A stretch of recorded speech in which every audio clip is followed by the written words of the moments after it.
Okay, so we're going to be going over the specific heat of objects. So you want to copy this down on the right side of your notes. Right side of your notes. Let's make this a little bit bigger. This is the equation that we're going to be using. So I'm going to explain what this means, but let me just go over the equation. Q stands for heat absorbed or released. C is specific heat, M is mass, and T is the change in temperature, the final temperature minus the initial temperature. So any time that you have any object that, let's say it's a metal, and you heat up a piece of metal, they're the same size, okay? Let's say you have a piece of iron and a piece of aluminum, okay? And you place them on a hot plate and you warm them up for the same exact time with the same exact temperature. And let's say you warm them up to, I don't know, 500 degrees Fahrenheit, okay, for 10 minutes. Okay? So you have a piece of metal. Let's call this iron. Let's call this aluminum.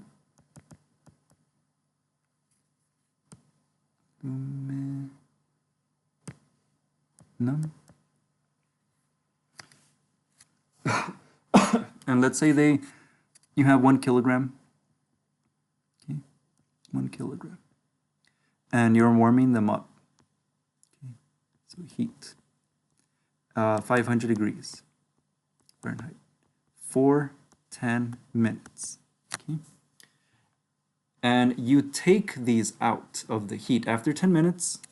Once again, you warm them up for 500 degrees, and you take them out.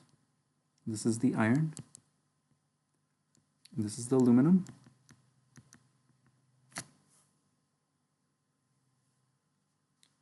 Okay, once you take them out, and let's say you wanted to take the temperature of each thing, of iron and aluminum. Now you would think that both of them would have the same temperature of 500 degrees, right? But you would actually be wrong, okay?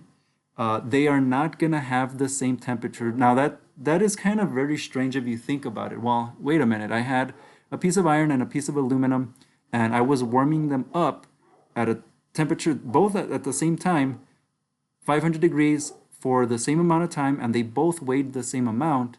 And when you take these out, they are not going to be 500 degrees.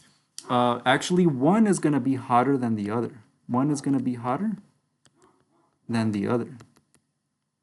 Okay. One might be 300 degrees, and the other one might be, let's say, 400 degrees. Okay. So why is that? Why is it that these objects some of them are going to be hotter than others? Well, this formula, the specific heat, it actually tells you how much heat the object absorbed or released. Okay. So here we have the specific heat of objects. So what is that? Well, this equation is used to determine how much heat is required to raise the temperature of 1 gram of that substance by 1 degree. So in other words, if you have a piece of metal or anything and it weighs 1 gram, and let's say the temperature is at 100 degrees and you want it to go to 101 degrees, how much energy will you apply? Okay, and all objects have a different specific heat. You're going to have to either put more heat or less heat with certain objects. I know some of you guys have been in a place where maybe somebody was holding a little piece of metal for a little bit and then they gave it to you, and you can kind of touch the part where they had their hand. It's going to be warmer than in the other parts, right? That's because the metal was absorbing some of that heat, okay? So this number, 4.184, if you remember when we were doing the equations with converting calories and all that, let me show you really quick.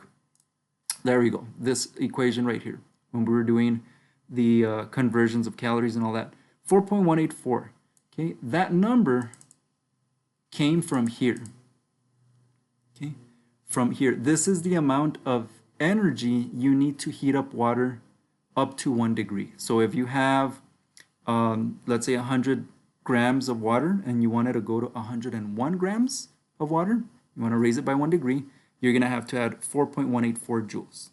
If you wanted to go from 100 degrees Celsius to 102, okay, you would just multiply this by 2, right? So it would be around 8 joules of energy, and so on. So this is the amount of energy you need to climb up 1 degree for water, okay? You need a lot of energy to heat up water. I have other objects here. If you notice, aluminum requires 0.87 joules of energy, iron 0.449, lead, silver, and gold.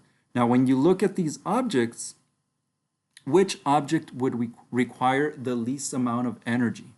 Well, the one that would require the least amount of energy is the one that is the smallest, okay? So lead and gold would heat up right away. If you have it like in your hand, just with your very, the heat from your hand is gonna be able to warm it up right away, as opposed to something like iron, okay? So in this example where I have iron and aluminum, which one would which one will be hotter? Which one will be able to absorb the most heat? Well, here we have iron, and here we have aluminum, right? So the one that is the smallest number is gonna actually be able to get a lot more heat energy. So iron would actually be hotter than aluminum, okay? Now, despite the fact that, again, you were warming them up at the same temperature for the same amount of time and they weighed the same amount, iron, when you were to get the temperature of iron, it would be hotter. So this guy right here would be hotter. So I'm just going to make up a number. Let's say it was 490 degrees, okay? And aluminum would probably be something like, I'm just making up the number here, okay? I don't know exactly, this is just to kind of show you really quickly. So this one would be like 490 degrees, aluminum would be like 400 degrees. It would be a lot cooler. It requires more energy. You need more energy to heat up aluminum, right? It's got a higher specific heat than iron, okay? So here, let's try out some examples of this. So this is going to be on the left side. And as always, you can pause the video to copy all the problem here. And yes, you have to copy the entire problem, okay? So in the construction of bridges and skyscrapers, gaps must be left between adjoining steel beams to allow for the expansion and contraction of the metal due to heating and cooling.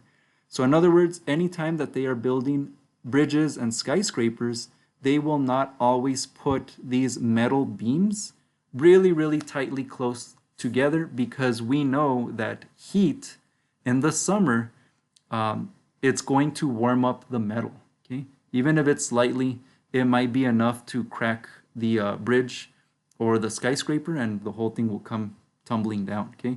And in the winter time, the metal will actually shrink.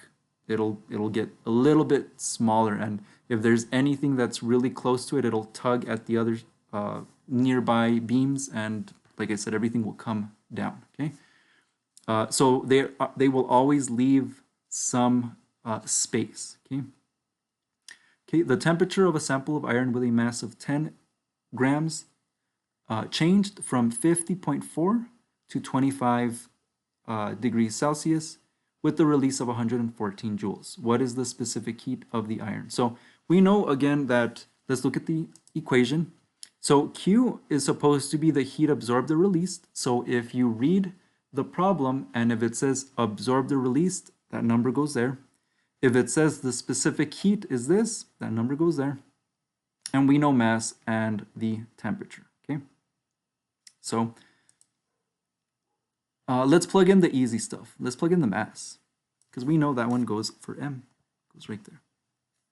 And we know the temperatures, right? Temperatures, final and initial. So 50.4 is the initial, 25 is the final. And now we're left with this, 114 joules. Okay. Now, specific heat and joules, the units for those are both, well, specific heat and absorbed or released, the units are both J. They're both joules. So when you just see this, you have to kind of read the problem because it's gonna specifically say this is absorbed or released, or this is specific heat. Since this says that it was released, let's look at their notes again. Released, it goes for Q. C. So that means we're gonna solve for C. Okay. So how do we solve? Well, we do 114 equals 25 minus 50.4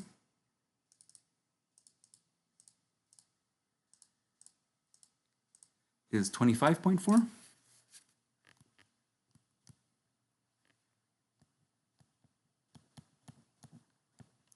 And now we are going to multiply 10 times 25.4. 10 times 25.4. That gives me 254. 254. And then I am going to divide both sides by 254. That guy cancels. 114. That's an equal sign, right? 114 divided by 254.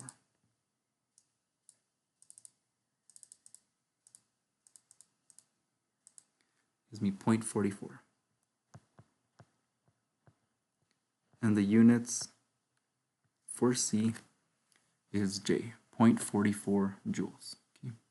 Let's do another one.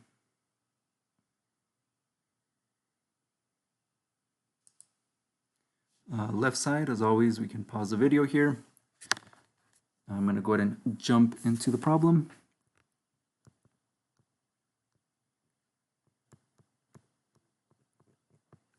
So here it says a 155 gram sample of an unknown substance was heated from 25 to 40 degrees Celsius. In the process, the substance absorbed 5696 joules of energy. What is the specific heat of the substance? Identify the substance using the chart in your notes. Okay, so 155 grams. Is that Q, C, M, or T? So grams is our mass. And these are obviously temperatures, right? So this is my initial, 25, initials over here. And this one is my final. Okay. And they give us this. Now this can either be Q or C. It says absorbed. Okay. This is where the notes come in handy. So absorbed, there it is. If it said specific heat, we would plug it in for C. But since it says absorbed, we're going to plug it in for Q.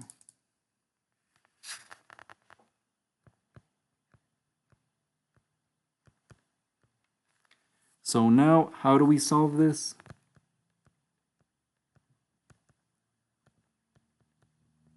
Well, let's do 40 minus 25. 40 minus 25. That gives me 15. 15. Now I will do 155 times 15.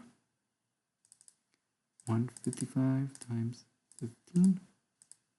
2325.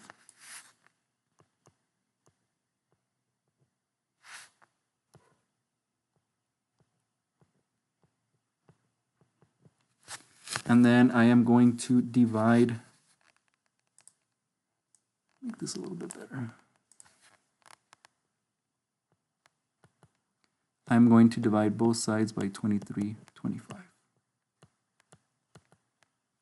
This cancels. 5696 divided by 2325 gives me 2.44 joules. Okay. So then it says identify the substance. So if we ended up getting the specific heat being 2.44, if we wanted to find out what exactly kind of either metal or liquid, or what exactly was this? Well, we can compare it to our chart. 2.44, there it is, it's this one. 2.44, it's ethanol, which is an alcohol, right? Anything that ends with OL is an alcohol. Ethanol, methanol, butanol, if it ends with OL, it's an alcohol. But that's chemistry. 2.44 joules, okay? So, and we have the specific heat for every object, every single thing that you can think of. You can just Google it. What is the specific heat of this metal or whatever? And we've already found all of that, okay? All right. So this was ethanol. Okay. Let's look at number 3. A piece of gold absorbed 2776 joules of heat. What was its mass if the final temperature of the gold was 35 degrees Celsius and the initial temperature was 25 degrees Celsius? The specific heat of gold is 0.129 joules. Okay, so let's plug in the easy stuff. What is the easy stuff? Maybe the temperature, right? So that's my, if the final temperature was 35, so 35. The initial temperature was 25. Okay, they're giving us, see how this one has joules and this one has joules, J? This one says absorbed. So absorbed is Q. So that goes over here. 2776. So this one, it says the specific heat is 0.129. So if we look at our notes, specific heat is C.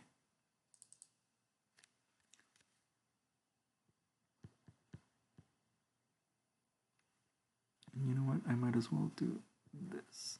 So we're going to solve for M. Right? That's the unknown. So let's get to it. 2776, 0.129 M, and 35 minus 25 is 10.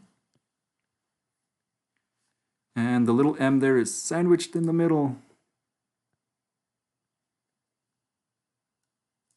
That's okay. All we're doing in this part is we're going to multiply 0.129 times 10.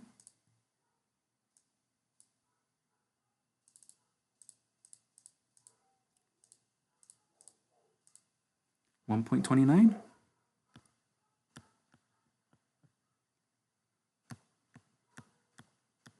$2,776 equals 1.29 M. And then to solve for M, we are going to divide.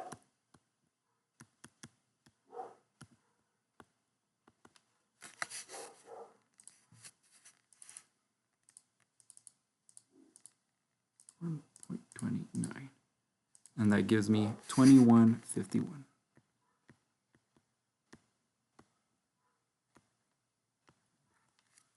And grams. That's a lot. You'd be rich. 2,151 grams of mass, and that's gold. All right.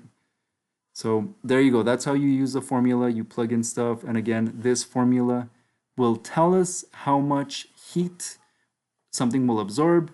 It's helpful to help us whenever we're constructing stuff. So if you're going to be building anything, you're going to have to know all this. Okay?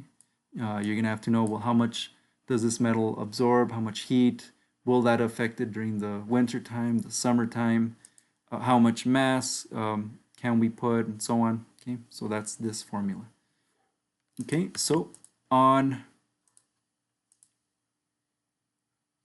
the left side, maybe, I'm pretty sure you're running out of space, so maybe on a new section, go ahead and copy this down. This is the transfer of energy. So there's different ways energy is transferred. There's conduction, convection, and radiation. Make sure you copy the picture too, okay? So the picture is really helpful in showing you each one. So conduction, what I like to do is see how conduction and convection, they sound kind of the same. But conduction has a D for direct contact. That's if something is hot and you touch something, or two objects touch, they are directly touching. That is called conduction. Okay? Convection is the movement caused within a fluid by the tendency of hotter and therefore less dense material to rise and colder, denser material to sink under the influence of gravity, which consequently results in transfer of heat. Wow, what does that mean? Well, let's look at the picture. Okay, so in the picture, yeah, it looks like they're warming, something is warming up here. The little water molecules are going up. Looks like up here it's colder. So it's gonna kind of, hot stuff is gonna rise, cold stuff is gonna settle. That's what that picture's telling you. That's what convection means. See why pictures are helpful? You don't have the pictures and you don't copy pictures, you are doing yourself a disservice, because the pictures are meant to just right away, this convection, you can tell what's happening within 3 seconds, as opposed to having read the movement caused within a fluid with a tendency, you know, like that's kind of boring, right? It's a lot of words where boom, the picture tells you. Okay, this happens with air as well.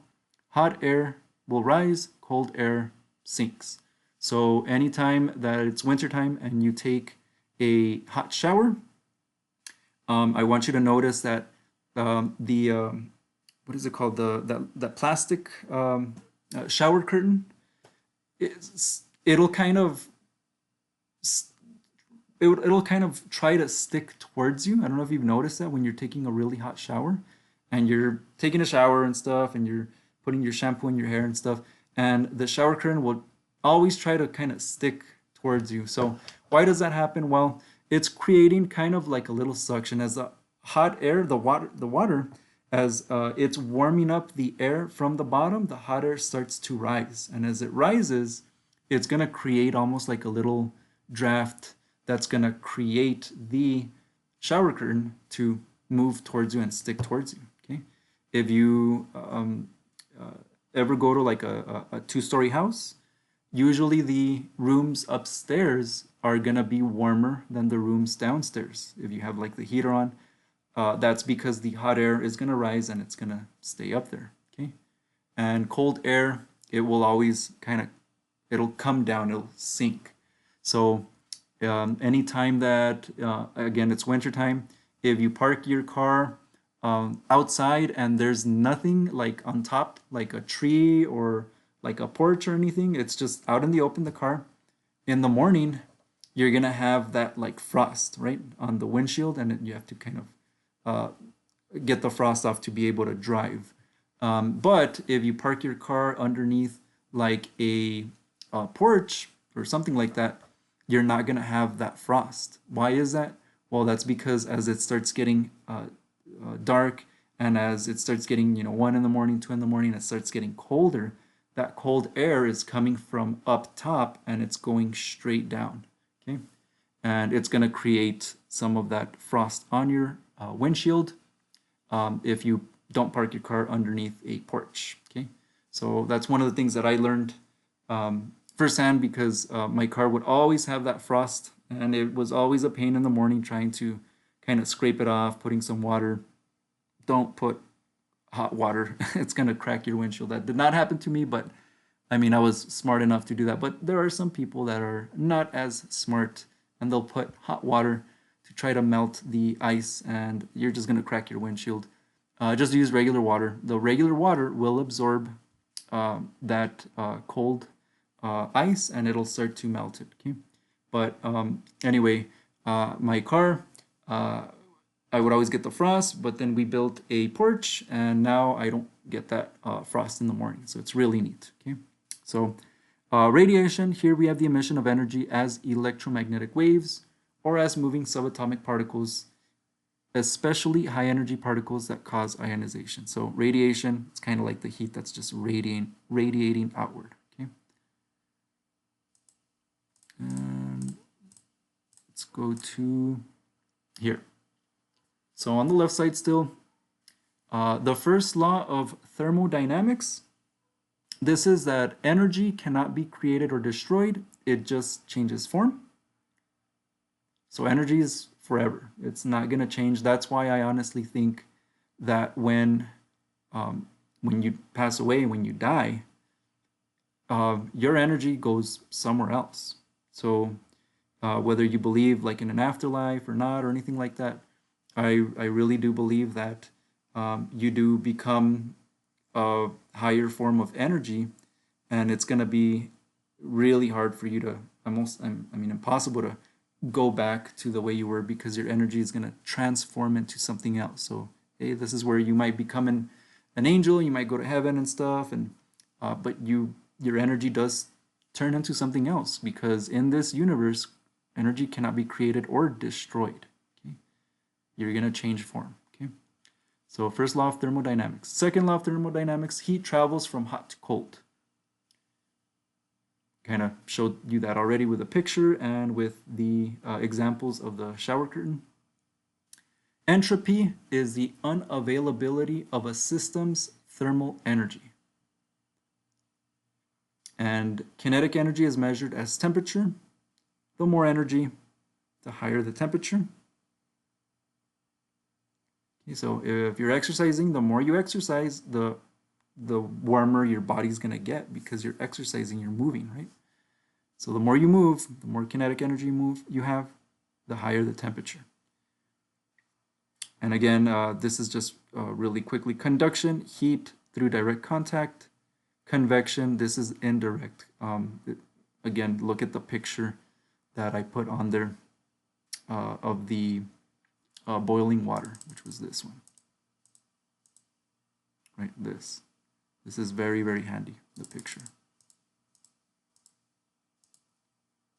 And, okay, on the right side, you're going to copy this picture. So this picture shows you the phases of water. How much energy do you need to melt water, to turn it into a gas, and so on? So here, if you have ice, right, you have ice. Once you start adding 4.184 joules of energy, you're going to start to melt the ice, right? And once you add around 8 joules of energy, the melting is going to create liquid water. Once you add more energy, so the more energy you add, the more you change the states and the temperature, right? The temperature is going to go up. The more energy you add, the hotter it's going to get. So here it's just showing you ice, which is a solid, is melting, and then it turns into a liquid. You'll see some evaporation, and then it'll turn into a gas. Okay, so this is a relationship between the energy. The more energy you add, the hotter it's going to get, and your ice is going to turn to liquid, and then finally a gas. Okay, and there we go. That's our thermo notes.